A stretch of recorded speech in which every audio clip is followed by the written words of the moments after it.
The world is full of heroes and heroines. These are persons of exceptional courage and character who have done great things that have significance and salutary impact on the lives of a large number of people.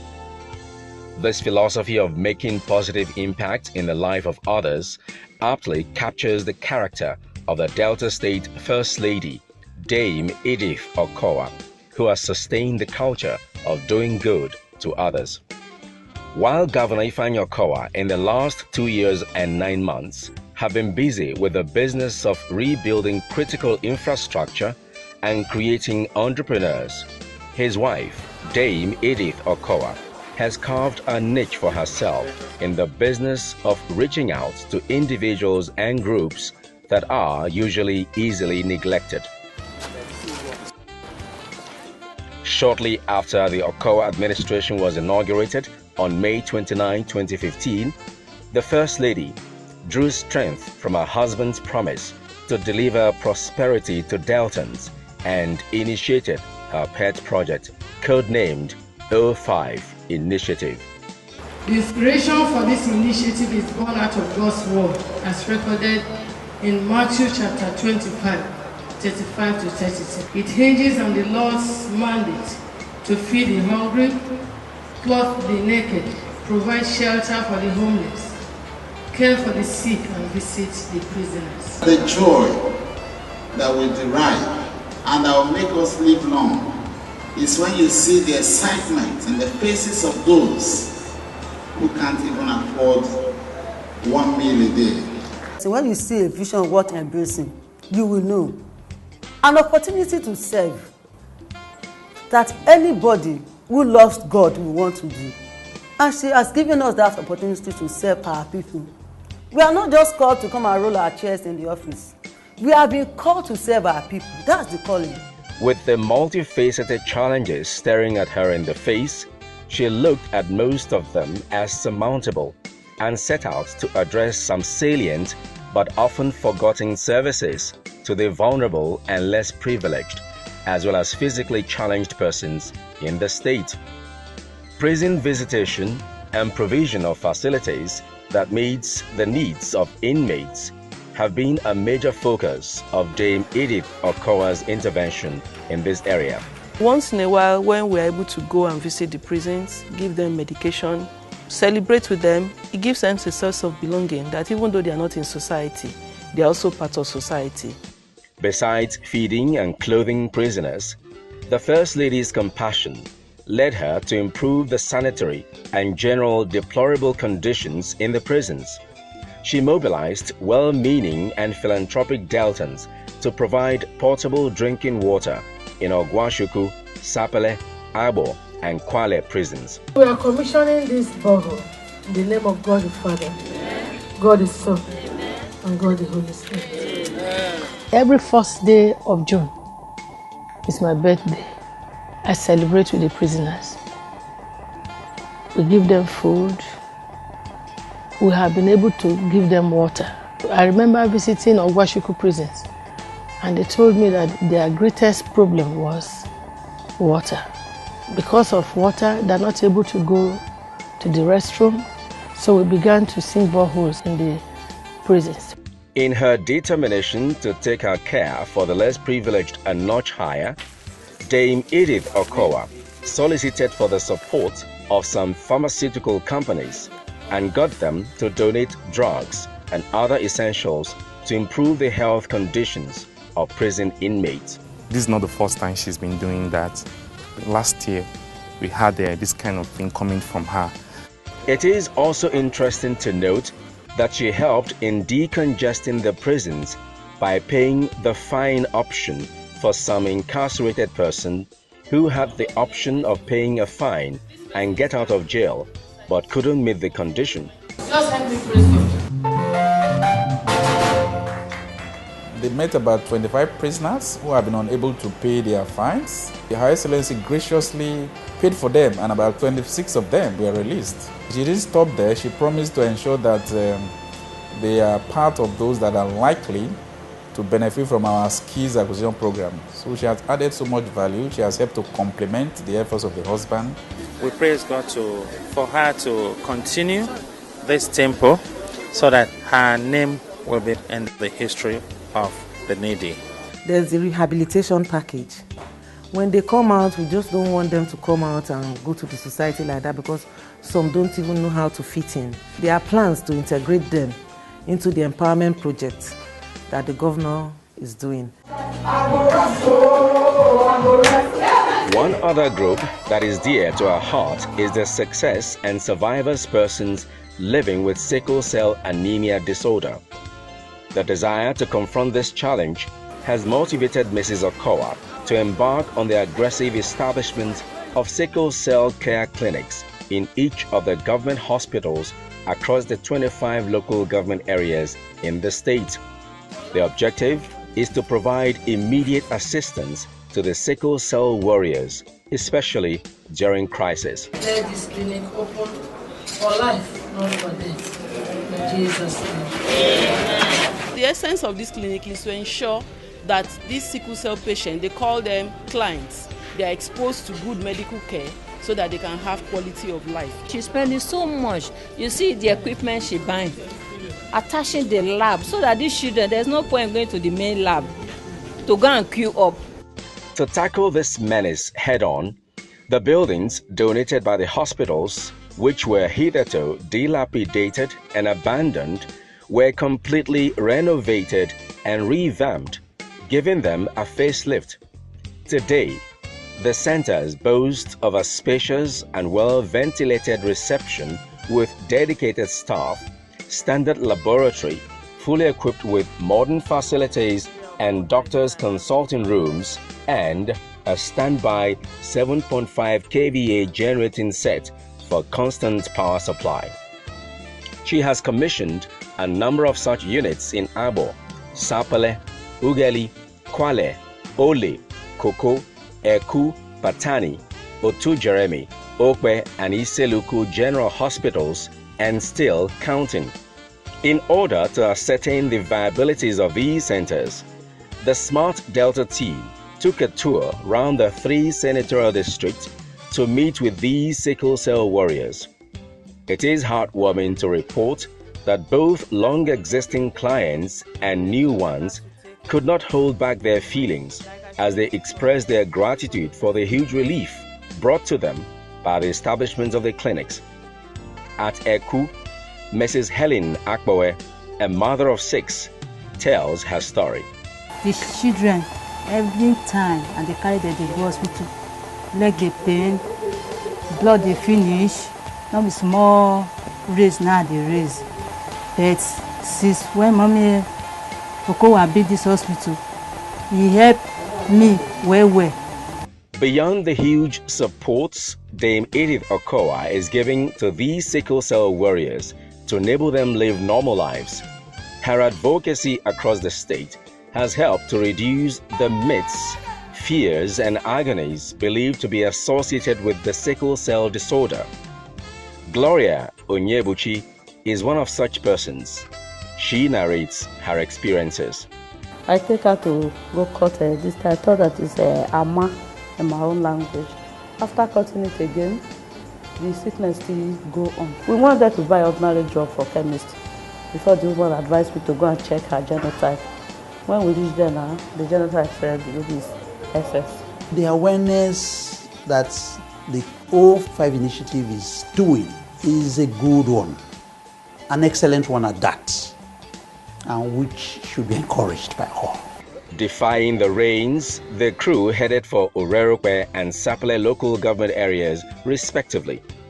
While in Okwe, we saw facilitators in the clinic declaring Operation Know Your Status Before Marriage campaign to promote the awareness. We have been able to come across intending couples that visited our clinic. I happened to run their genotype and they came out to be AS. And they were even questioning the results. And I told them we can go anywhere and confirm it. We really want to appreciate the First Lady for giving us this first-class equipment to use to detect and monitor sickle cell patients. Sapele toed the path of Her Excellency Dame Edith Okowa as other women philanthropists teamed up with her to put smiles on the faces of the less privileged Deltans. One of them is the wife of the former Speaker of the Delta State House of Assembly, Mrs. Ejiro Igbuya, who single-handedly renovated and equipped a labor ward unit in Sapele General Hospital in support of Our Excellency's 05 initiative. We are members of the House of Assembly. We are commissioners. We are in government house. SAs, SSAs, whatsoever that the Lord has done for me, the Lord is saying, go and do likewise to your neighbor. Right in the heart of Ughelli South local government area at Otu Jeremy precisely, 22-year-old Blessing Onojeko, a graduate of zoology, speaks of her passion to becoming a nurse and touch lives like the First Lady is doing today. Her counterpart, Mr. Caleb Asset, a photographer, harped on the need to curb discrimination against these set of persons. Well, I love the profession because these people, they tend to care for their patients more than doctors. And then I've seen so many of them passionate about their jobs. And I, in turn, want to pass that out as well. I'm talking about discrimination against sickle cell warriors. I think the government, they have to at least set up a program to curb discrimination against sickle cell. Kwale Clinic, situated in the heart of the town, caters for clients from Ndokwa East and West, Ukwani, and all far-flung riverine communities in Ndokwa land. The clinic stands out amongst other buildings in the hospital. Smart Delta crew was amazed at the agility and good life radiating around the sickle cell warriors. Here are what they have to say. Mommy Okowa, I want to thank you so much for this support. The drugs is really helping us, and the encouragements have shown us that we can be what we want to be. Through her, many people have begin to know about the awareness of sickle cell, that it does not kill. They live a normal life just like other people. As you can see, I'm doing very well with my baby. Ajiri Ogene and Nkeweshi Juliet also share their experiences from Abo and Ise local clinics, where they have benefited immensely. I was discovered at the age of 5, but with proper information and education, I've been able to survive to now. I am married and I have a son who is 7 years old. When I get pregnant to my baby, people say that, sickle cell, it cannot burn, this and this, so they always put blood in their body. But I say no, I know that the God that I'm serving will not let me down. I deliver my baby without operation, without drip, without blood. With these success stories resonating from around the state, a large number of sickle cell survivors who have benefited from the intervention of Dame Edith Okowa are living a fulfilled life. Dame Okowa is optimistic that with the level of research and recent discoveries made in finding a cure, the disease would soon be fought to a halt. Deltans, Governor Okowa is working, and we are saying it. God gave us a governor whose divine intervention in addressing the state's security, political and economic challenges is yielding good results for the benefits of all. This Senator Dr. Ifeanyi Okowa-led administration from inception has awarded and built many schools, too numerous to mention, many roads across the 25 local government areas, construction of drainages, which is seriously tackling the flood challenges across the state, many hospitals with modern facilities and healthcare services. That is not all. Thousands of youths have been trained and empowered across the 3 senatorial districts of the state.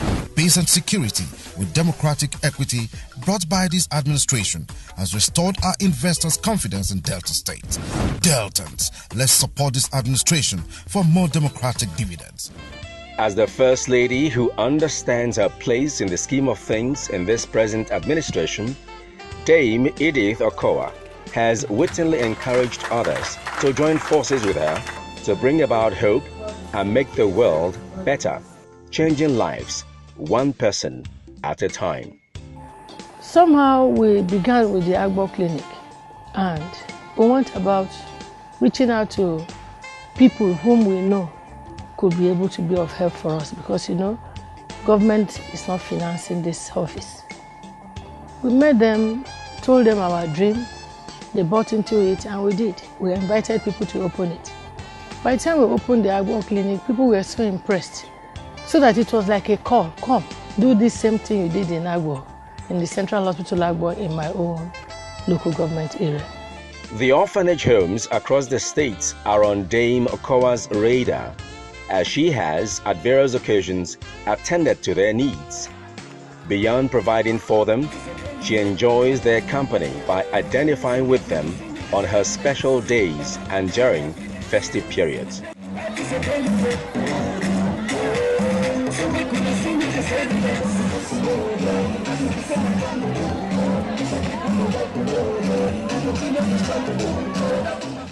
It was during one of such occasional visits to the orphanage homes that she discovered the poor living environment of one of such homes, the city of David, Asaba. When I was actually going on campaigns with my husband, somehow I went to an orphanage. When we got there that day, we wept because of the environment we saw these children. And I told God, this is the first thing I'm going to do when I come on board, that I will relocate these children from this place.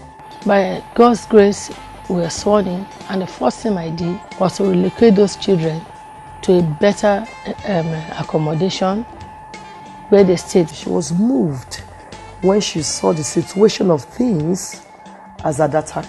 The number one thing Her Excellency did was to give a comfortable home. She furnished the new place to the teeth, even to matches. Besides relocating the orphanage to a more decent and comfortable accommodation, she collaborated with telecom giant MTN Nigeria to equip their home. Far away in the hinterland of Ole, the administrative center of Isoko South local government area, where the main economic activity is food crop farming and some hunting, wife of the governor, Dame Edith Okowa, is taking steps to show bond of love across different divides. Twice now, this World Orphan Day was actually being organized by Her Excellency. She gathered all the orphanages in Delta State and began to distribute foodstuffs and some other things for them. And because of the size of our home, we got a large size of those provisions. All 38 registered orphanage homes in the state and several adopted families no doubt occupy a prime place in her heart and receive adequate care and support.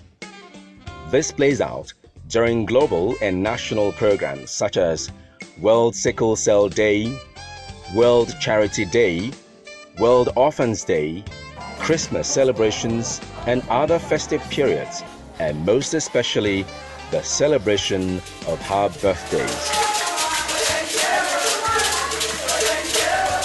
She has also supported hundreds of families with business skills, buying goods and giving financial grants. And so, Mrs. Detty Onwudinjo, a trader who hails from Imo State and married to a Deltan, was empowered by Her Excellency. Today, she has made a success of the business. Absolutely nothing was in this shop until the First Lady, the lady of my time, discovered me, gave me not only shop, and is that the bill that she gave me produce the other one that I called an extension. Though the current economic indices make every form of charity and philanthropy challenging, yet Passion and compassion for the less privileged has kept tugging at her consciousness, compelling her to do something to cushion the pains of this class of people. The story of Martha and Mary, twin sisters, readily brings one to tears. We met Mommy in our secondary school. Mommy was our teacher. Our experience as orphans, it was very horrible, it was fearful, it was sad, but the presence of Mommy in our life made us to feel our parents less. I cannot tell my success story without mentioning her name first. She's making me feel as if my biological parents are still alive. I don't miss them anymore because Mommy has taken over. She does all that a mother needs to do for a child. The late Pastor Michael Oluwabi, who departed this world on the 11th day of September 2013 in a ghastly motor accident as they were going to Kogi State for burial of a member. Our first lady now, there wasn't first lady when it happened, but he came to visit. And he was there with the children, left something with the children. And since then, when she became the first lady, she has been so good in supporting children in material things.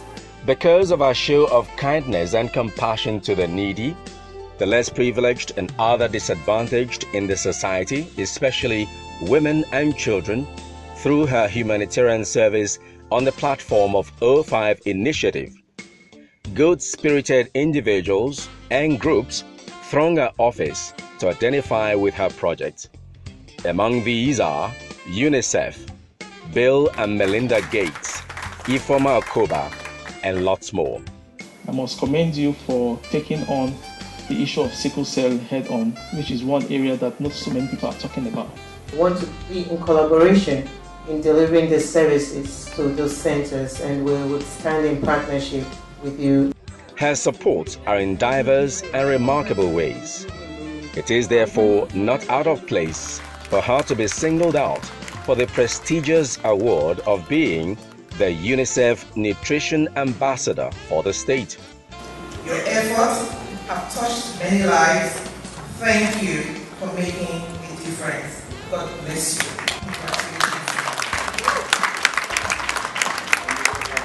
I want to really appreciate this position. I would have refused it if it does not have anything to do with what God has called me to do. So this is an additional call. And I tell you, I will not accept what I cannot do. As I'm standing talking to you and accepting this position, on the last day, it's going to be played on me.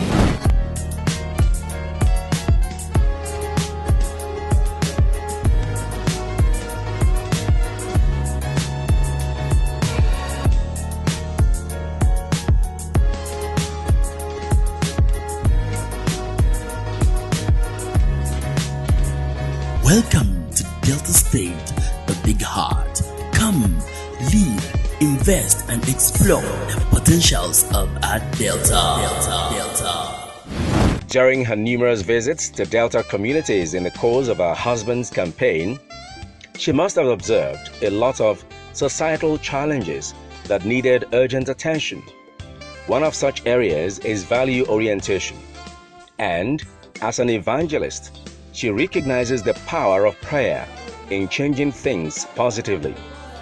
As a result, she has been in the vanguard of organizing prayer sessions in communities prone to crime as a way of bringing youths to embrace the virtues of good values. Think about your values and where these values will lead you to. Think ahead and do not wait for some major crisis or pain to come before God and think about your life. Yes, that's the lady. She's not alone, she's here.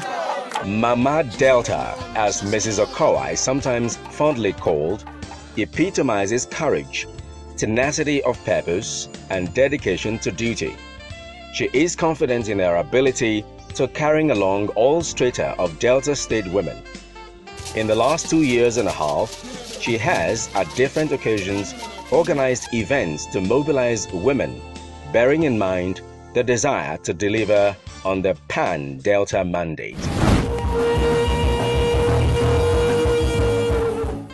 Women arise. A prayer group, a carryover from the immediate past administration and incorporated into the 05 initiative, is a non-denominational prayer circuit that has attracted Christian women from all walks of life in the state. The group meets periodically to pray for families, the state, and the nation at large.